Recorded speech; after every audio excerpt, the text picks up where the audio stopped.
Welcome to another edition of the Inspired Stories podcast, where leaders share their experiences so we can learn from their successes and be inspired by how they've overcome adversity. My name is Anthony Codaspoti, and today's guest is Michael Dominguez, President and CEO of Associated Luxury Hotels International, or ALHI. With over 30 years of experience in luxury meetings and events, Michael leads a global sales organization known for representing more than 250 of the world's most prestigious hotels, resorts, cruise lines, and destination management companies.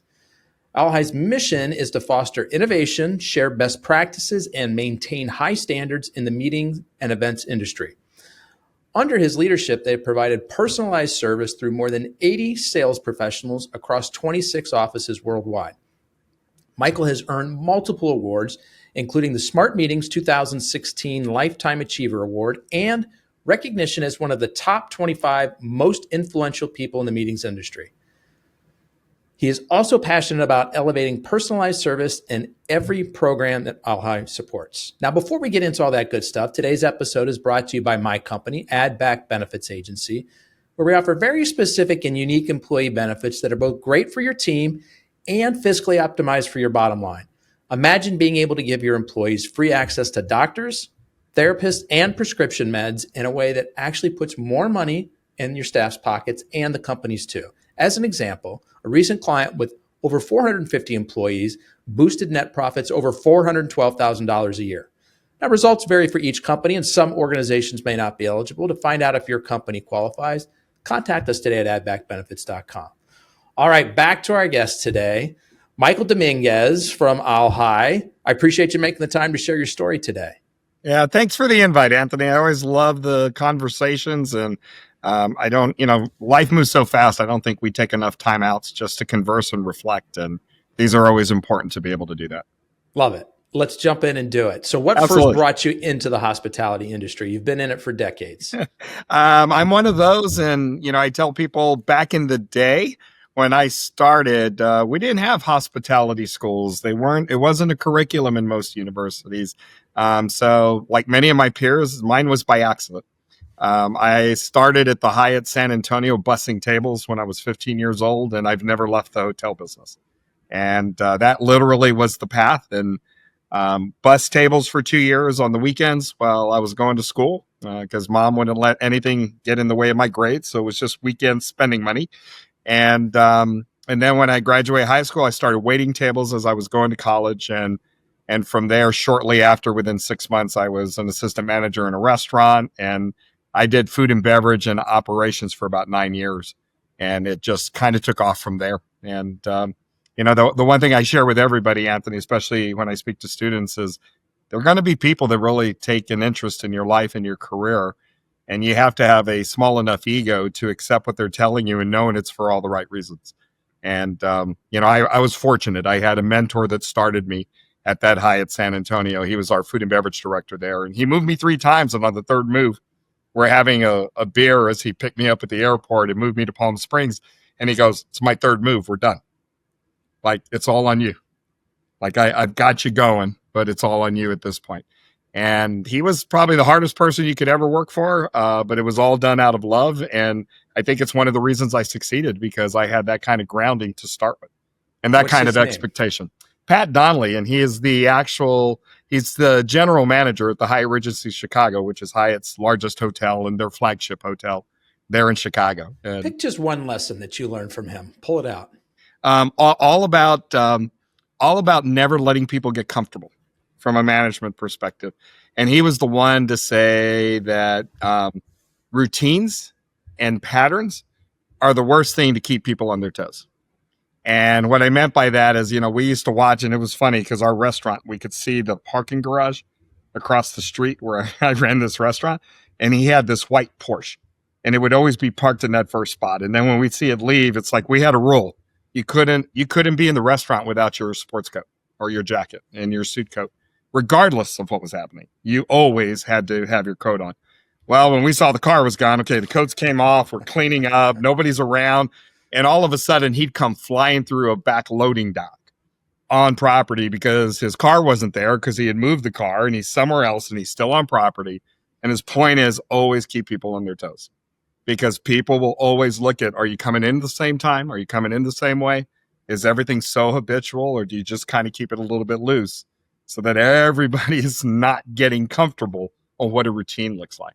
It While the was a cat's valuable away, lesson. the mice will play kind of a thing. And Yeah. so pretend like you're away and then come storming back in. He used to say something that always stuck with me. We put rules in place to keep the honest people honest.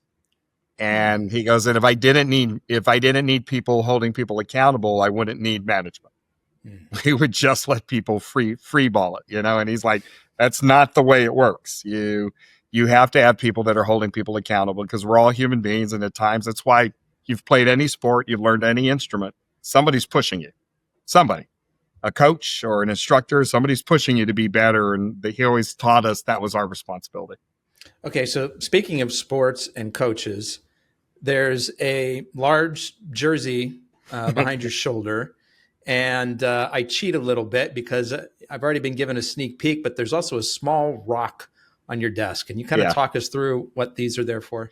Yeah, very much so. Like I'm everybody who's known me, and my wife says, they'll get sick of hearing about the San Antonio Spurs and my love for their organization and their culture. And I think I mentioned, they were actually featured in a book called Culture Code by Daniel Coyle. That's one of my favorite reads. That is really it was a bestseller in 2017, and it took a look at organizations and cultural organizations and how they're built. And, San Antonio is a small market team. Nobody really pays any attention to them. They're not LA, they're not Chicago, they're not Boston, they're San Antonio. But they're the most winning franchise in any sport over the last 30 years. They're the only team, as I told you, to say that again. The most winning franchise in any sport over the last 30 years. And Anthony, the thing I didn't even share with you, 24 straight playoff appearances, 24 straight winning seasons, 20 straight 50-win seasons in the NBA. It's unheard of how long it lasted. And it's their culture that drove it. It's not, yes, they had great talent. But you have somebody, that's Tim Duncan's jersey that sits behind me, but I have Manu Ginobili's that you can't see sitting on the front of me. And it takes somebody like Manu Ginobili, the most decorated international player in the history of basketball, who came off the bench his entire career for the Spurs because it made them better. That's the culture I'm talking about. There's not an NBA player today that is a superstar that you could actually think would say, yeah, I need you to come off the bench because it'll make us a better team. It doesn't happen. But everybody with the Spurs, it didn't matter if you started or came off the bench, you're going to play about the same minutes. And that's how they run the team. And they call it the factory when you hear other NBA players talk about it, because it's a machine. And what I think is really important this is where I bring some of it into our organization. My first interview for any new employee coming in starts with my head of HR. And I've told her, you don't know if this person has the competency or not for the job we're looking at. Your job is to be my minister of culture. Your job is to interview them and understand, do they fit who we are? Because if they don't, Anthony, candidly, I don't care about your resume. I don't care how talented you are. So what is he or she, your head of HR, actually looking for? Literally a sense of authenticity when we talk, a sense of truly not just talking about it. Examples of, tell me how you are part of the team. Tell me how your mission is to make the team better. And when I say some of that is driven by the Spurs will tell you they have an NBA card like any other team where you're evaluating talent. It shows you, free throw percentage, 3-point percentage, how high you jump, how fast you run, all that stuff. But the Spurs, and it was in one interview I saw, it was R.C. Buford, their general manager, and he just said, we have one question above that. Spur, not a Spur. Because if they're not a Spur, it doesn't matter how talented they are. We have a system, we have a program, and that system is about every night. The reason the Spurs don't, as good as Duncan was, you didn't see him ever leading the league in scoring or in rebounds, because every night they moved it based on the matchup. It wasn't based on your superstar. It's where can we most effectively attack a team? And everybody bought into that. So on certain nights, Duncan would be anchoring the defense. and it would be Tony Parker and Ginobili tearing it up on the scoring side of it. On other nights, it would be Duncan going off for 25 or 28 points. That's where this team is unique, because they do that without any kind of pomp and circumstance. And the way Pop says it, and I love it, their coach, Popovich, the way Pop says it is very simply, we win, we lose, we go home, and we do it with class. And he always said, I work with a bunch of people that I like to say got over themselves a long time ago. The one thing I'm looking for, Anthony, is very low ego. And my team asks me often, tell me what success looks like. I go, when you were celebrating your teammates' success as much as yours were there. That's what success looks like. So, but I told you about The Rock. The Rock is the only thing in the Spurs locker room. And here's the funny thing. In the Spurs locker room, I was fortunate to see it. The only thing there is this story that's called The Ode to the Stonecutter. It's a poem by a 1920s immigrant rights activist named Jacob Riis. And the only thing in that locker room, most boring locker room in the world you'll ever see, by the way, it has a refrigerator for Gatorade. It has that story, and then it has their little stalls with their name on them. And it probably has an office chair that looks like the 1 year in, but probably not as expensive or not as fancy. It is the cheapest office chair you would ever see. And when I'm looking at it, I'm like, so what's the deal with the chairs? They go, everything the Spurs, they do with purpose. Said the chairs are telling the players, this is the office. Get ready to work.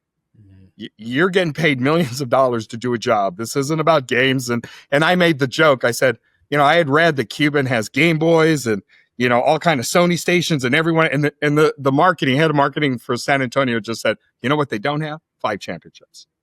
And I was like, touche. Really? I get that. And this Ode to the Stonecutter, the story is a story of perseverance, and it's how they've looked at the organization over the last 30 years. Here's the funny thing. Spurs came into the league in 1950. They've missed the playoffs 10 years since 1950. Wow. How many sports organizations? So it's not just this run. Impressive run, right? It really is. And it's not just this run, because it was before it. Many coaches before him, many players before him. And the interesting thing is this Ode to the Stonecutter simply says, when all hope fails, I think of a stonecutter hammering away at a stone more than 100 times with no success. And on the 101st strike, the stone splits. And I know it's the 100 strikes before it that split the stone. Mm-hmm. So when you hear the Spurs and they're being interviewed, you hear them say, we're just pounding the rock. We're just pounding the rock. And pounding the rock, and I tell our team what the message is. I always thought that just meant that they were dribbling the basketball real hard in practice. No. Pounding the rock is a mantra. Are we better today than we were yesterday? Because that's another knock on the rock, and eventually that rock will split. So how do you think the Spurs' future looks going forward with new coach, Mitch Johnson? I mean, Pop was there a long time. Well, this tells you what is most important, culture and continuing it, because you've got Mitch Johnson, who's been part of that team as a player and as a coach for over the last 12 years. So what they found, because again, you've got Wemby, you've got all these stars, you got a young team. You had Boldenhausen, who's part of the Spurs network, that's a free agent. They have every option to bring in a veteran a veteran coach. And what they ended up doing was saying, culture matters most. And I'm going to turn it over to somebody that understands the way we do it. They always talk about the corporate culture within the Spurs. And most people don't know this, Ginobili is still part of it. Now, Ginobili's part of it because his job is with these young players for them to understand the corporate culture. Mm. What are the Spurs all about? He works with all the young talent. He's the minister of culture there, huh? He really is. Yeah. And they're a family. That's what's so unique about this. And, Pop had his stroke, and when he was having his press conference, what most people didn't pay attention to, the 2 people sitting next to him that walked him to the podium were Tim Duncan and Manu Ginobili. The 2 people standing behind him to make sure he didn't fall were Tim Duncan and Manu Ginobili. And Popovich says they have been at every rehab session he's had since he's had his stroke. Wow. That's unique, and that's what makes this very simple. And what I didn't share with you, Anthony, is that story, the Ode to the Stonecutter. As you're walking up the hallway to the locker room, that story was repeated 4 different times, because every time they have an international player that doesn't speak English, they translate it into their language. That's how intentional they are about this culture. It's phenomenal. I mean, it is a phenomenal analysis when you start to look at the team. Okay, so let's bring it back to you in present day. Sure. How did the opportunity to join ALHI come about? Well, it's funny. I was working with MGM Resorts, and I was the chief sales officer at MGM. And our board, MGM had been one of the longest term members because we're a membership driven organization with the hotels. So I had been a member for 7 years with MGM, a member with 7 years with Lowe's Hotels when I was with them prior.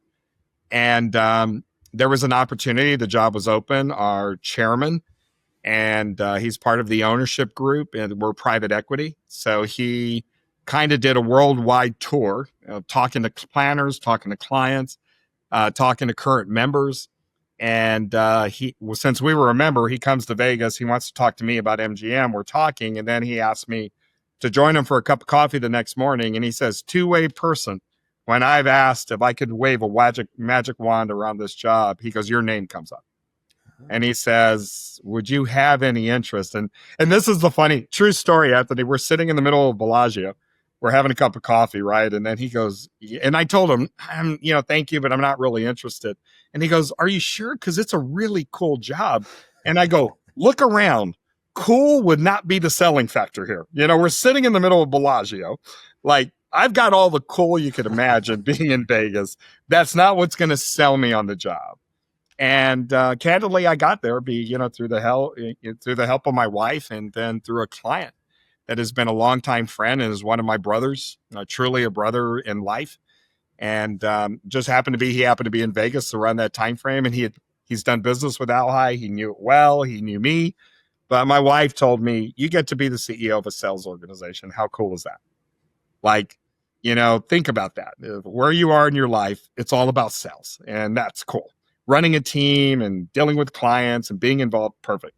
And then I talked to my friend, and we're having brunch with him, me, and my wife, and we're talking. And I said, so what do you think? He goes, Mike, as long as I've known you, he says, you like building stuff. He says, what else are you going to build? And I had been at MGM 7 years. We had built out a leisure program and arm that was that last 3 years that I had been there. And, he's like, it's kind of like status quo now. Yeah. There's always going to be new stuff, but it's not having to build or rebuild. This was a full building and rebuilding. And so they convinced you that you were ready for your next challenge. Yeah, he reminded me what makes me tick. The only time it's hard is when I get bored. I like to be challenged mentally. I love the grind, Anthony. I'm not one of these that I am probably one of the most active CEOs in this space that you're going to see. And I'm on the road every week, meeting with clients or meeting with members or speaking in the industry because I still love the grind. I love being around people. I love this industry. I love learning about it. So help us better understand what ALHI does. You said it's a member organization. You guys do sales. How does all this come together? Who are your members? What kind of sales are you doing for them? So very simply, ALHI, for the most part, is a representation company for independent hotels. So non-flags, a non-Marriott, non-Hilton, non-Hyatt. And we become I have 45 global sales executives. So we're the global sales team for the independent hotels. If you had a flag, you would have a global sales team attached to that flag with one of the main brands. And the reason that matters, that allows us, we play in the convention space. So it is us on behalf of our hotels that could be an independent hotel with 3 to 4 salespeople on property, and that's their entire sales existence. By being a part of us, I have 45 executives that are out there trying to bring business to their property from a convention perspective. Explain to me what that means. So like a group has already decided that they're going to have their convention in Minneapolis. Or do you get involved even before that in trying to convince them to go to Minneapolis? Yeah, it's that. There's very few groups that know exactly where they're going. So what we end up doing is, there's our industry is pretty mature. So there's RFP mechanisms. The largest one is CVent, and our clients will go into CVent and they'll be saying, I want to look at Orlando, California, and maybe somewhere in the Midwest. And it's kind of an open range. Here's my group. I got 500 people. I need to bring them together. I've got 3 nights. That's what we're playing with and trying to get them there. And I have my super tankers, the one that are 1,000 rooms at a time. But literally half my business are 100 people or less. a lot of small gatherings. Could be corporate, could be association. Associations meet quite often, and it's in their bylaws to meet. So we have people dedicated, and we're very relationship driven. We're only in the luxury set. So we only have 4-diamond, 5-diamond hotels, and we only deal with luxury meetings. So that's a higher end client. That's somebody who still expects very high touch. And I think that's always a challenge for some people. How do you continue to be high touch in a high tech world? So you've got a close relationship with a lot of these different groups and associations out there that, are looking for these high end events. And then, if they come to you and they're like, hey, we want, I don't know, an option in Florida, an option in California, some in the Midwest, give us some things to pick from.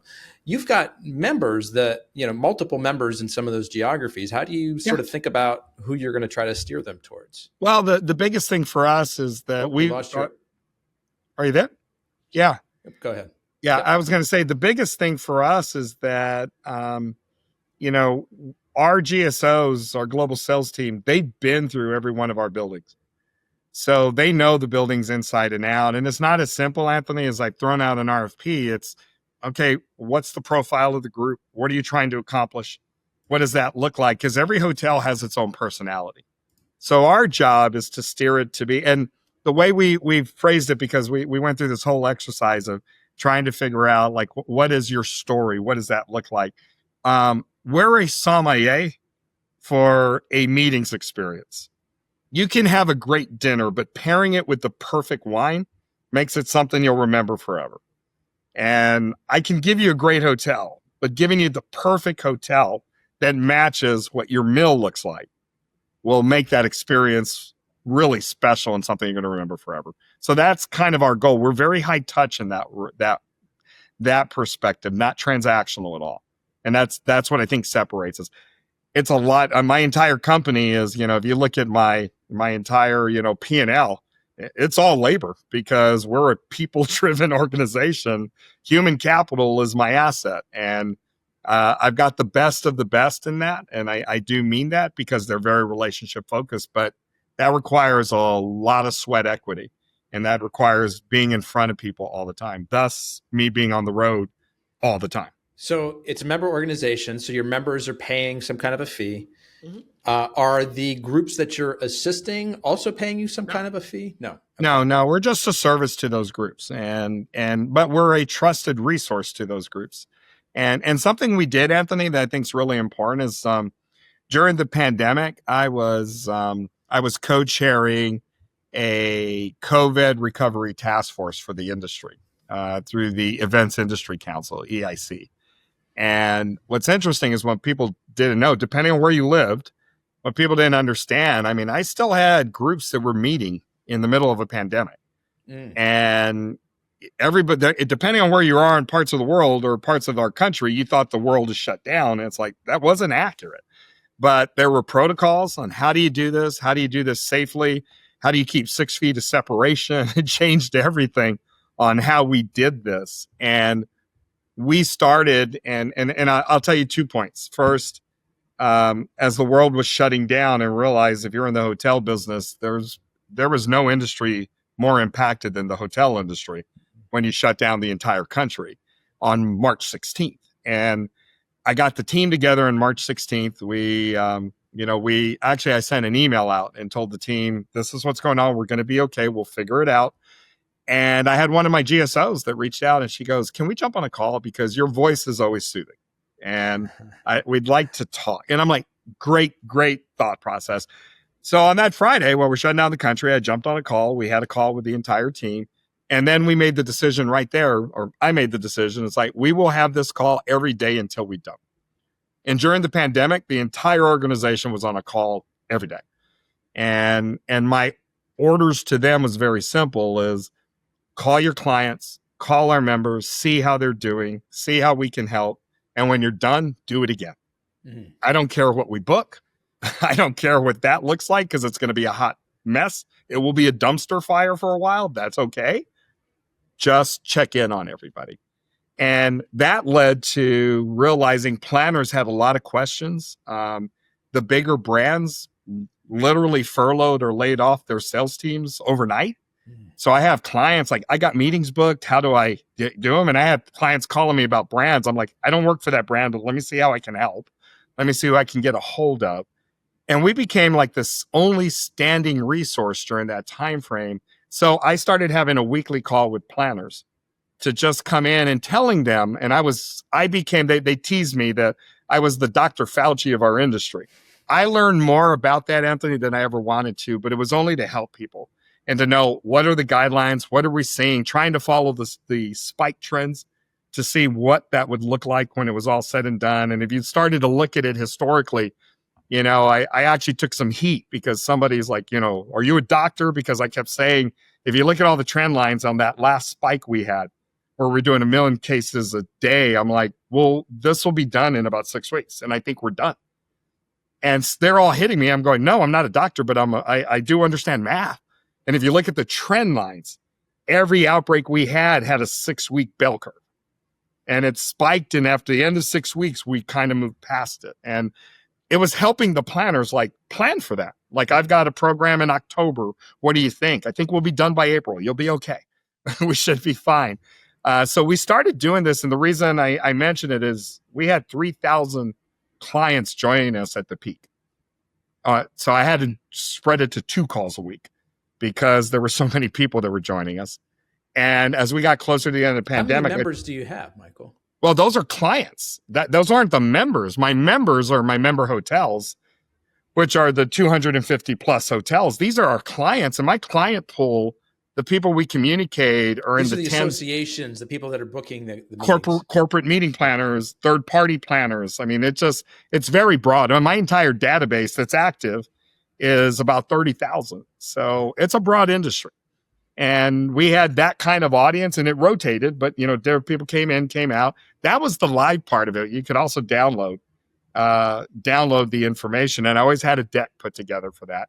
So as we started to get to the mid to late 23, and you could see we're kind of out of this completely, we changed that, and I still have now, and it's now an every 2 to 3 week call, but now it's about the economy. It's getting back to the old way, the old pieces of our business.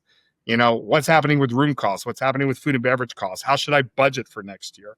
What does that look like? So all of those pieces have come into play, and we've kept this audience going and this community going.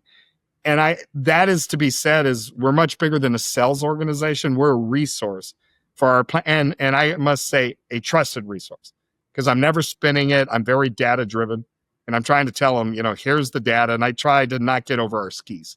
Well, and it actually sounds like you use this tragedy of the COVID outbreak as an opportunity to strengthen and forge those relationships even more. You went above and beyond all of the services that you had been providing before, and it seems like it's paying dividends going forward for you.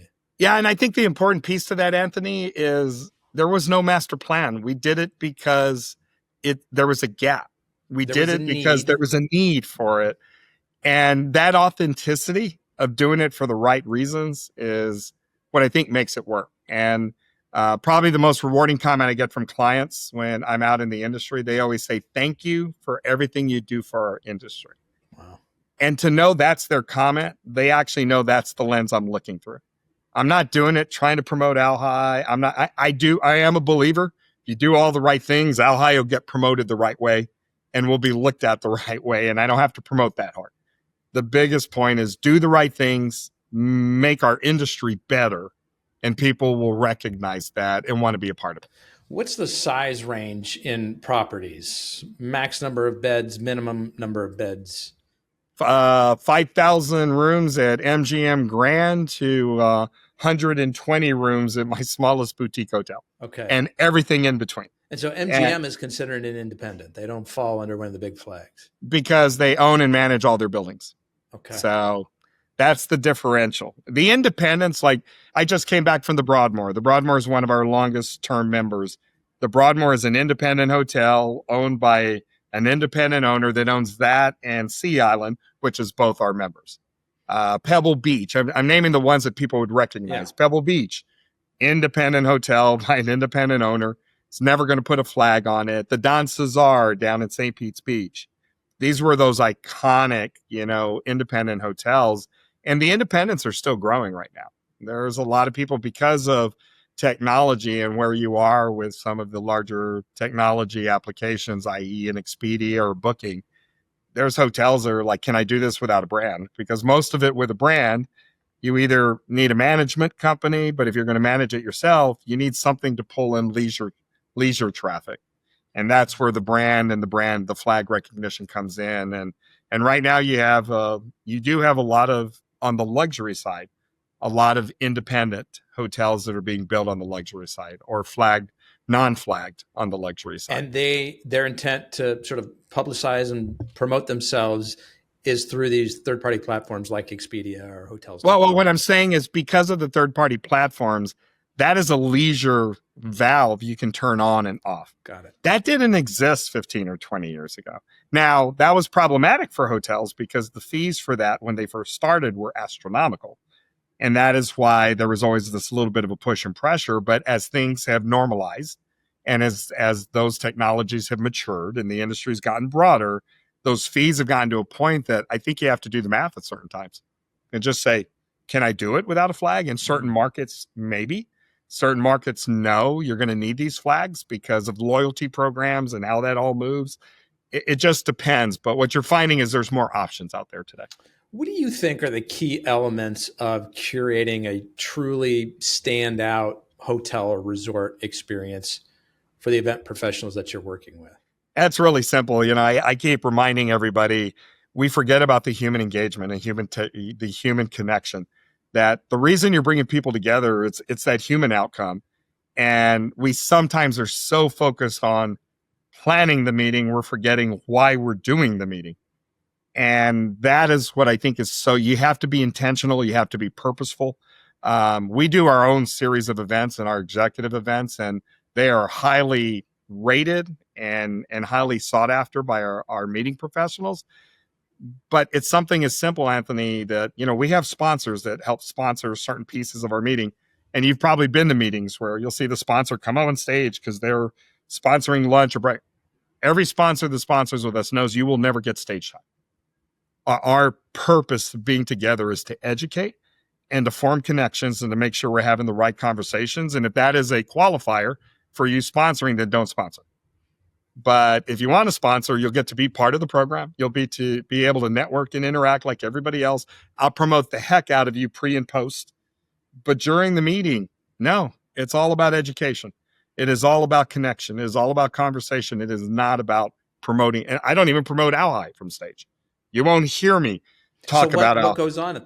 What goes on there? What is discussed? Pure education. So I can tell you, like at our executive exchanges, it's a 2.5 day program. We always start, and this is something really different, Anthony. Usually, if you go to a major program or a major association event, I can almost assure you start with a opening reception. That's the first program of any event. We have an opening reception, but we actually have content and an opening education session for an hour before we get to the reception. And that's a little bit different. And we always say we try to do this as a laboratory because we're trying to teach them how you can do it a little differently. And the reason for that is it starts off with the right tone, that it's going to be purposefully driven with content to hopefully better you personally and professionally. But do you know how engaged the conversations are with somebody you've never met when you just heard a speaker and now you're at a reception? Because you have something to talk about. Yeah. You have a reason to connect. It's like, what did you think about what that speaker just said? It's so easy for the people that are uncomfortable to connect. So it kind of starts it with the right energy.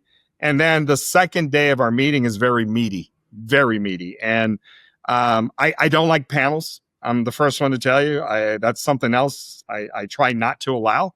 I think the panels are the worst, most boring thing you can do in a meeting. Is that because it sort of lacks structure? Like there isn't one person in charge of it? Why do you dislike? Well, one, we make it too big. Yeah. To me, a panel is 2 people. Even getting to 3 is too much, but you got to have some really diverse perspectives. And then what I think is the challenge is we don't have always strong moderators for a panel. Panels don't know how to interact and interject. They just answer the question and we're kind of going down the gauntlet. That's what I mean. It's hard to get a good flow unless you really, really know who you're speaking to. So It's not that I don't believe they're valuable. So normally you would have had a panel in the hotel industry, for instance. I'd have somebody from the airlines. I'd have somebody from the hotels. I'd have somebody from the destinations. And we're talking about our industry. I do the same thing, but we call them trend talks, Anthony. It's 20 to 25 minutes. I bring up the person with the airline. Let's talk about the airline industry. 20 to 25 minutes, bring up somebody from the hotel. Let's talk about the hotel industry.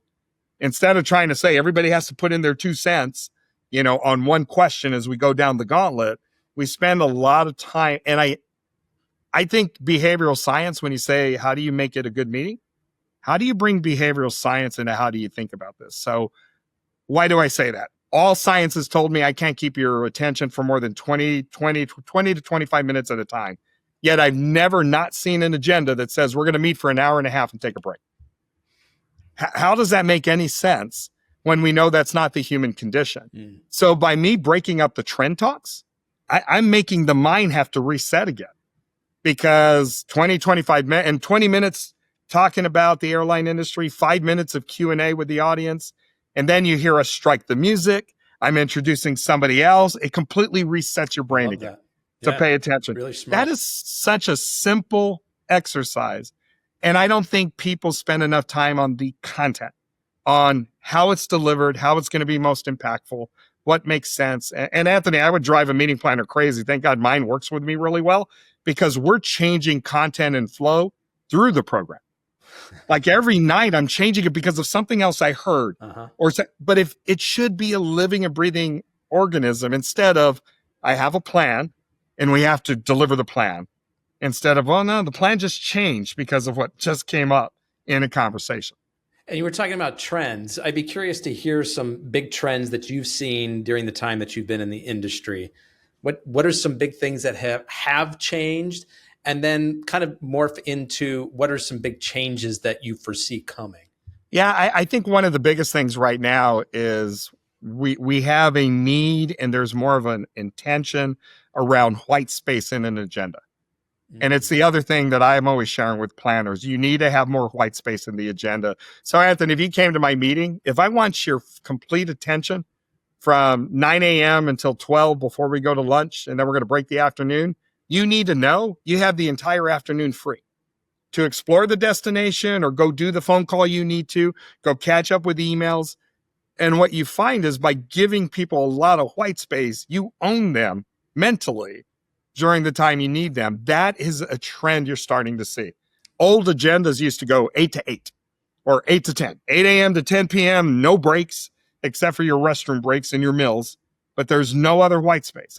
It's program after program after program after program. So does it make sense for that white space to be a big chunk at the end of the day, or to sort of chunk it up where it's like, okay, we're going to meet for an hour, then you got an hour and a half off, we'll come back for another? I think you could do it any way. It depends on your group. We cram it into the morning because in the afternoon, we allow them to go explore the destination. We have activities set up for them, or do nothing. And that's what I don't think enough groups do. So one of the things, and it is a trend right now, where we call it Club ALHI.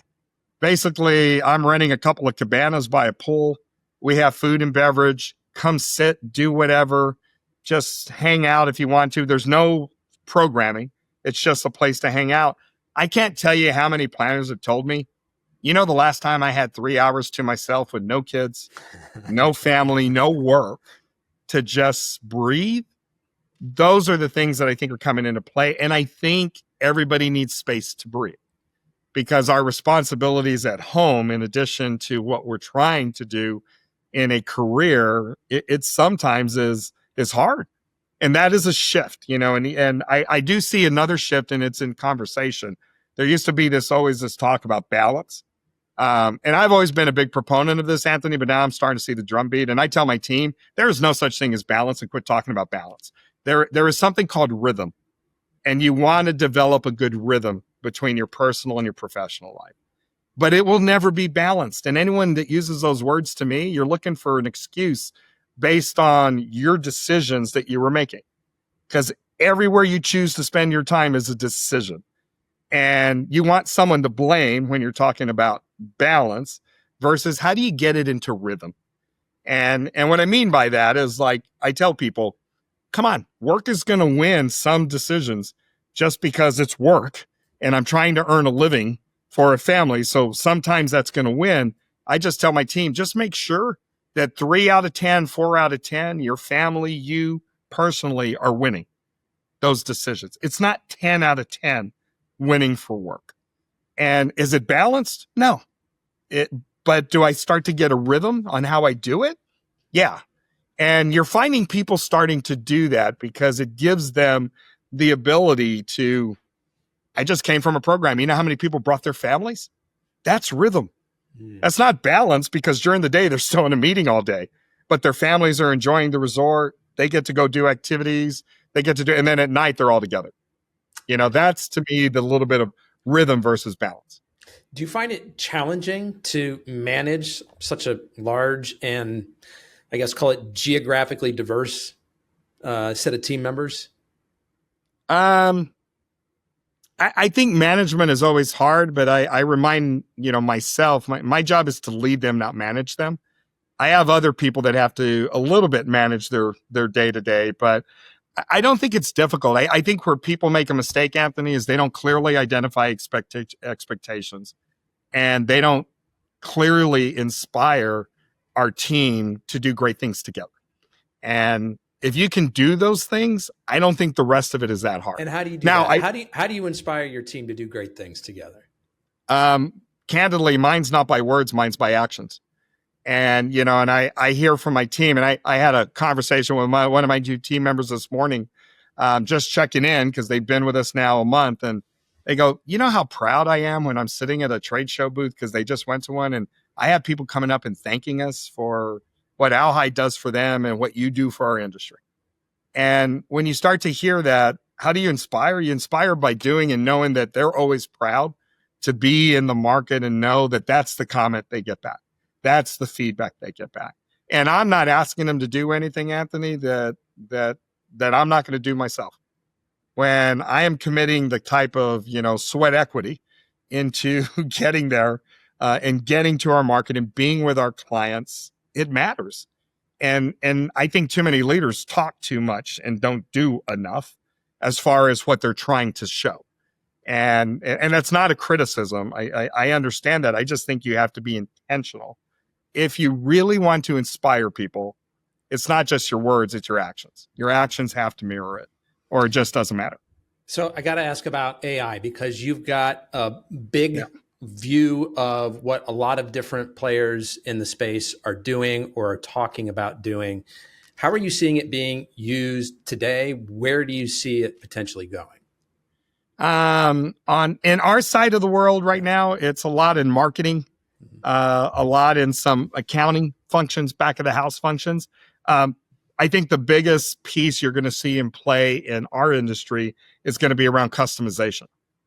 Our ability to quickly process when Anthony's checking in at the front desk and to know what your likes and dislikes are or what you purchased when you were here in the past with us. I mean, we've all tried to do that. We've never had the computing power to be able to analyze that so quickly, to know that I can give you an experience that when you walked in, wouldn't it be nice that, no, you don't have to push the button to request feather pillows. They're already in your room because we know that's what you want in your room. I think that's where we're headed, and especially on the AI side of it. From a marketing perspective, I mean, we're doing some really cool stuff that just makes us more effective, in that regard. I'll give you an example, sending out a note for one of the events that was coming up and everybody that had signed up for us for this event. We tried an AI component in our marketing platform where it delivered to you. I hit deliver on one time, but it delivered to you at the time that is most optimal for you to read our stuff. In other words, it's doing an analysis to say, Anthony usually reads your stuff on a Saturday, not during the week. You probably go into a folder until he's ready to read it, and you're one of those that's going to be a weekend read. So you would be getting that same email on a Friday afternoon, knowing that it's going to be fresh in your inbox versus it going out on Monday when I just sent it out on Monday. But and what's really interesting is it trickles through the week. I get out of offices and bounce backs that come to my email when it's sent from me, and I see that the same email I'm starting to get triggered later in the week with the out of offices because that's when it's being delivered to a different time frame. First time we did that, Anthony, we had an 80% open rate to that email. Wow. Which is unheard of, Yeah. and even in our numbers. And our click-through rate was over 50%. Now, that was a limited audience for an event, but even for our event emails, we don't see that kind of connectivity at all or that kind of engagement. So I think those are the opportunities with AI. I think we sometimes overthink it, but in the hotel side, I think AI is going to allow us to take away tasks that will allow our human capital to actually deliver and interact with our guests better because they're not spending their time with a bunch of minutia versus being in front of the customer that is standing in front of them and being completely present and trying to help and serve their needs. I think that's going to be the shift that's going to be phenomenal for us to take that off the table. What's the timeline? Where do you... Next 24 months. I mean, it's not that far. And I sometimes think we overthink it. When I was at MGM, for instance, I'll give you a simple example of this. We have, and I'm talking about automation, not as much AI, but part of that is AI. If you've ever been on a casino floor and people serve you drinks and you're gambling and they're coming through and they're serving you drinks, that's all coming through your hotel bar, like somewhere on the casino bar, the casino floor. We ended up putting in a program when I was still there, and it was called a Robo Bar. And the Robo Bar was literally a machine, like the Coke machines where you go in and you hit the buttons and get the Coke you want. And you can have a cherry Coke if you want a cherry Coke. Same thought process, but think about your normal drinks. You're serving well drinks. So it's a gin and tonic. It's a, vodka soda. It's those type of drinks. Instead of coming from the casino bar, there's now a service station with a Robo Bar, and it literally a machine is spitting out your drinks to order as you're punching them in. Now, what that did was alleviate a bartender having to produce a whole bunch of drinks for the servers on the floor so they could actually take care of the customers in front of them. And making sure that you're getting a consistent pour, which helps on the economic side of things too. The cost side and all of those pieces. But that is just a simple automation that made us more effective so that we could spend more time. And when we first were launching that, what you heard people say is like, oh, we're just trying to get rid of bartenders. No, the opposite. We're trying to let the bartender do their job to actually engage and talk to the people in front of them. I hear this from a lot of my guests when we talk about AI, is that the hope is that it frees people up from doing back office work, from doing sort of the minutia, and being able to interact with coworkers, interact with their clientele, their patients in a hospital setting more, because it's that human element that really drives so many industries, especially yours. Yeah. And Anthony, how many companies have you talked to where when you're talking to the people, they'll tell you, we have a bunch of people collecting data. We don't have a lot of people analyzing it. Yeah. And if I could take all this data we have and have great analytics so that I know I could put it into action, it just makes us all better. And that's where I'm excited about AI. And you mentioned medical. My biggest excitement is what I'm reading and seeing on the medical front, because we've always heard, fail fast and move often. It's going to allow us on medicine to fail fast and actually get there quicker. And you're already seeing it. And it's just the ability to analyze that kind of data that quickly. And I think the explosion on the medical side personally is when you start to mix AI and quantum computing, and that's in another 4 to 5 years. And when that happens, when we can do the quantitative computing at the same time, I think the things we're going to be able to solve for medically is what's most exciting for me. To take away people's suffering, to be able to heal people that, we all know cancer is the biggest evil out there. And yet I think we're going to be able to really, really attack it in a different way. And like I have plaque buildup. I've always had plaque buildup over the last decade, and monitor it and do all the things I'm supposed to. But one of those advancements I've seen, nanotechnology, basically mini microscopic robots that will be sent into your bloodstream and will literally cut away the plaque and take it with it as you basically flush it out of your system. No more balloons, no more angiograms. We're going to be able to do that. That kind of stuff they're talking about being 5 to 8 years away. that's encouraging. How many people, heart disease is one of the biggest killers. How many people can it save if we can solve those kind of things? So I know that's being a little Pollyanna, but that is what excites me more than anything, is I think we're going to be able to improve the human condition in a dramatic way. There's a lot of exciting frontiers that it's going to be fun to follow. Let's shift gears a little bit here, Michael. I'd like to hear about a serious challenge that you've overcome. How did you get through it, and what did you learn? Well, I'll go to my darkest day. And the hardest moment of my career from a leadership journey that hands down I'll never replicate again, God willing. But I was in Vegas during the shooting of Las Vegas, and that is in our building. The shooter was literally, my office faced the same way, and it was just a few floors up. And that is real when it hits home and you're in the middle of something like that. And the fact that from a leadership perspective, the only thing going through your mind is, how do I lead the team? How do I get them through such a dark time? And it was dark for Vegas. It was dark for everybody there. You had survivor's guilt like you would never think of. We had people that were there that said, why did I survive when the girl running next to me falls down dead? It's that type of remorse that you're feeling over months and months and months. And how do you lead the team through it? And candidly, during that time frame, I told all of our leaders at our hotels, I said, check on our teams, and very similar to my message on COVID, check on our teams, check on your clients, and make sure everybody's okay. And I go, and the ones that tell you they're okay, they're the ones that are least okay. So realize that this is a lot of trauma, and we're going to have to be there for people. And I was telling them, just watch and learn. And same thing. I don't care what we book over the next 3 to 4 weeks. Doesn't matter. Just care about the human condition at the moment. And how do we focus on that? And I cleared my calendar for 3 weeks, and all I did was go from hotel to hotel to hotel, because we had 13 hotels in Las Vegas. And I would go to a hotel and I would check in on the team and check in on the staff, and I would go to the next one and go to the next one. And that was in between 3 days, 3 times a day meetings with the senior leadership at 8, noon, and 5 as we're working through this.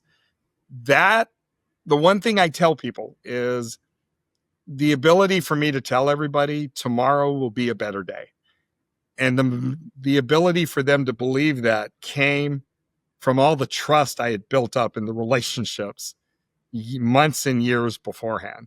And I think too many leaders don't spend enough time being intentional with the leadership and build the relationships, so that when it comes a time to have to lead in those hard moments, that you're believable and connected to everybody.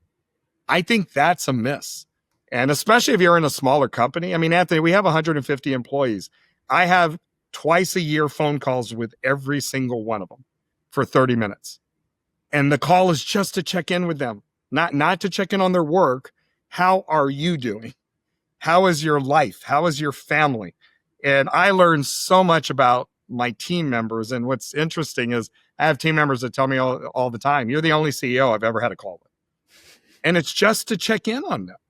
And when I speak to leadership, I tell people, if I was to ask you what your greatest resource is, most people will say, my team members, my team, my people. And I said, does your time reflect that statement? That's all I'm saying. If you really believe they're your greatest resource, are you spending more time with your people than you are in emails and meetings and all the things that we think are so important? Because that goes back to, how do you inspire them? You inspire them by actually caring and showing that you care by your actions.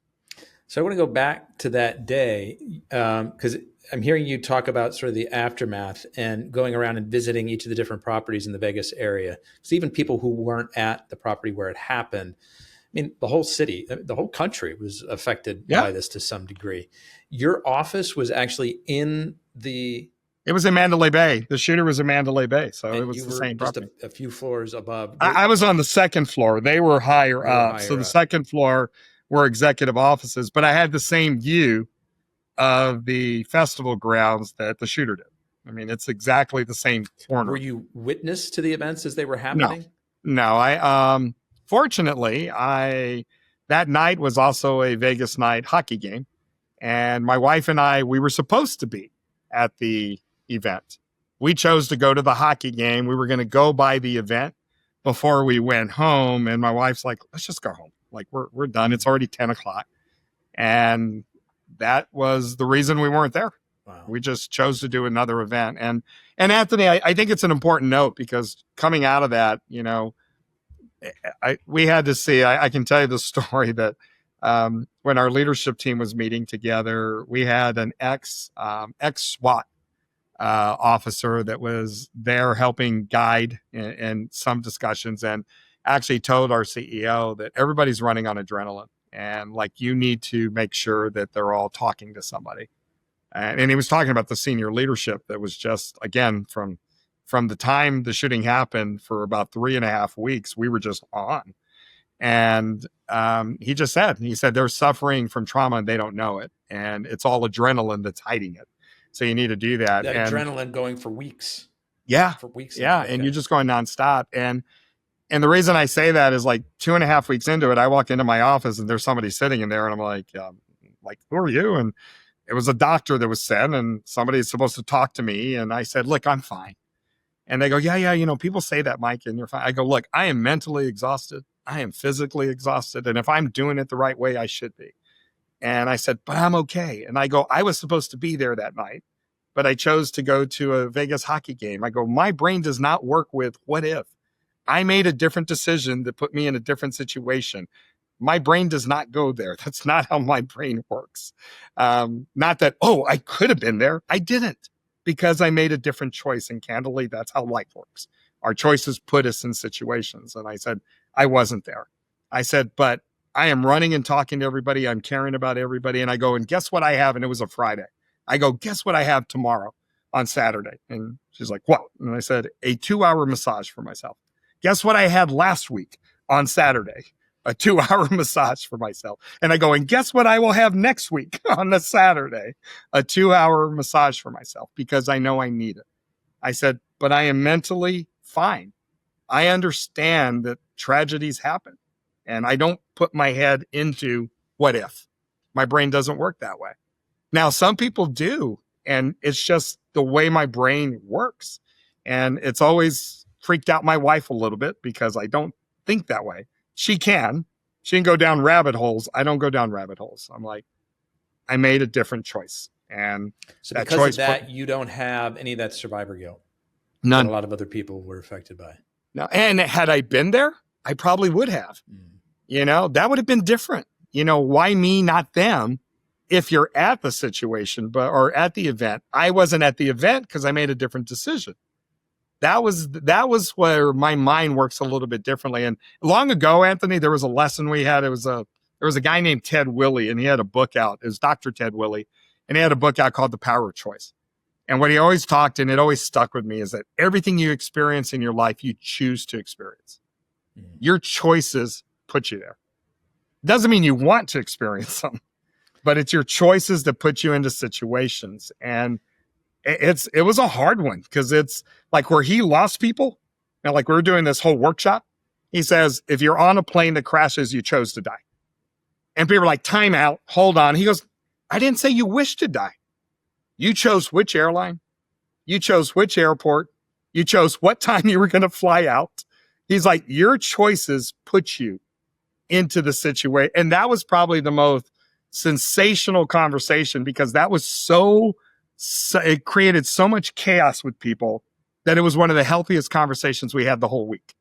And that's why he said it that way, because he wanted to get us. How does that end up being healthy? Because I could see people being, and I have this initial reaction, like, you're crazy. Yes, did I make those choices, but I would have made different choices if I had any idea how that was going to end up. Well, but you just said it. You're talking about the result. His only message, your choices put you into the experience you're experiencing.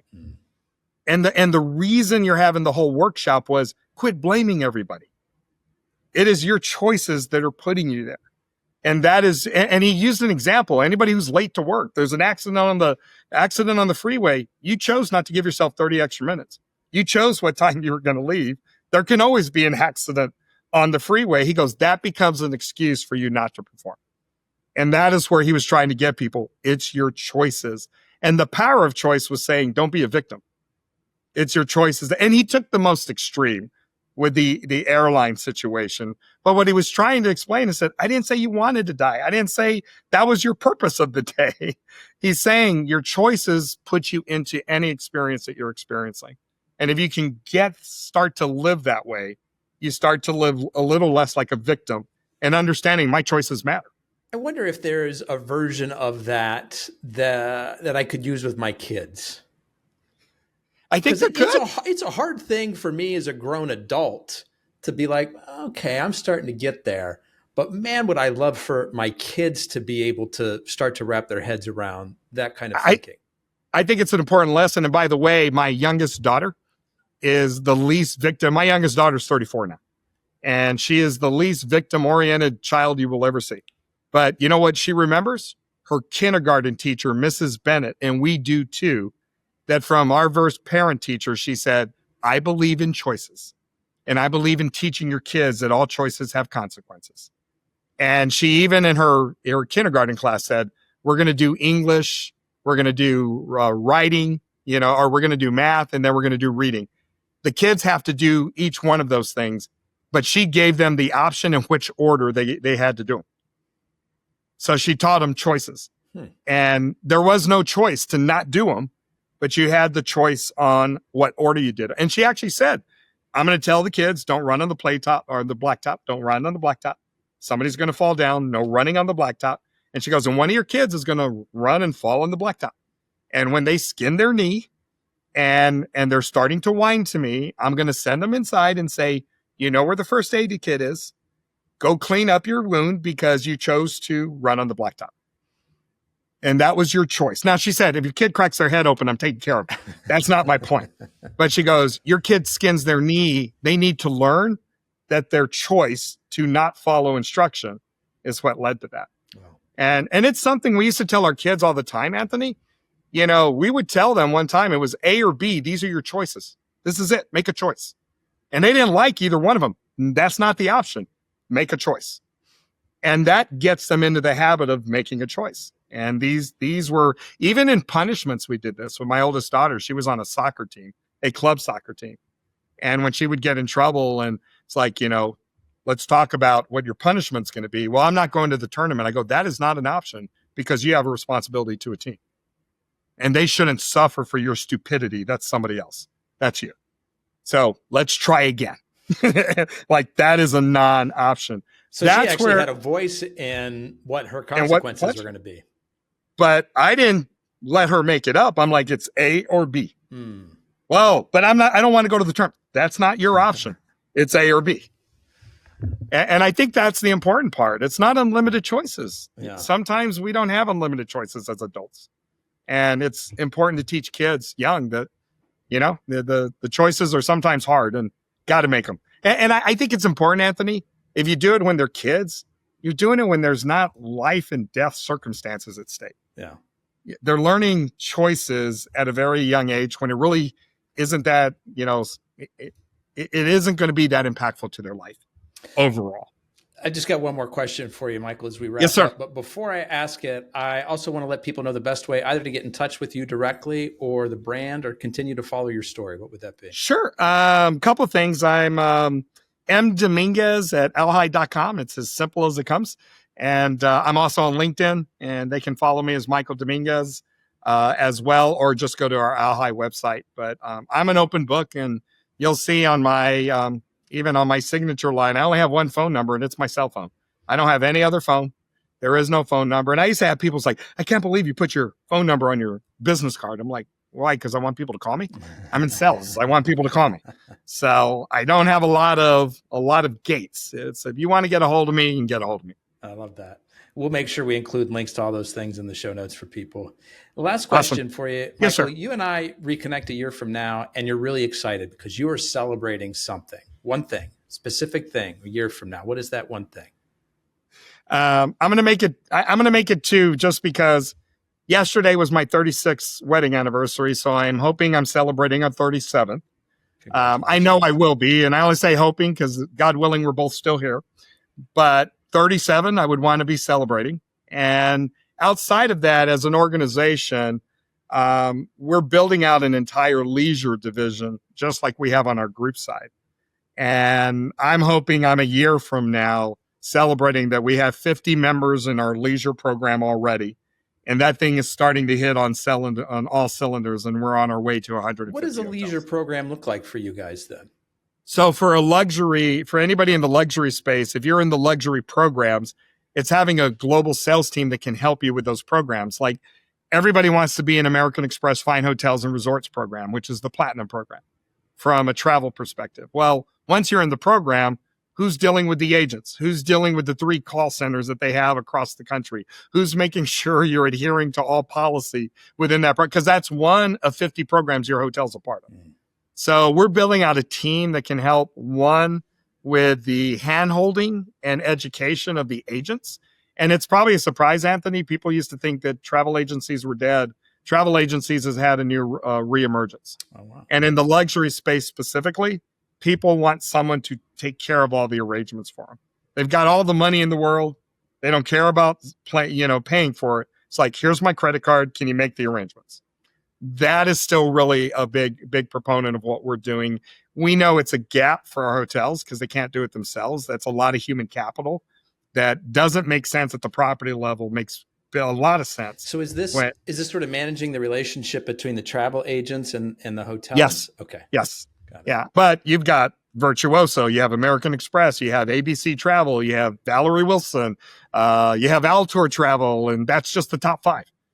There's hundreds of those that you have to manage. And it's not being part of the program. It's how do you leverage the program? And we're trying to be a very strategic partner in that. And that's where our hotels are excited because we want to help them analyze their market, where they can move share, what programs we think they can move share in, and help them do that. Because when you're running a hotel day to day, you don't have time. Like I said, it's nice just to have a timeout and think.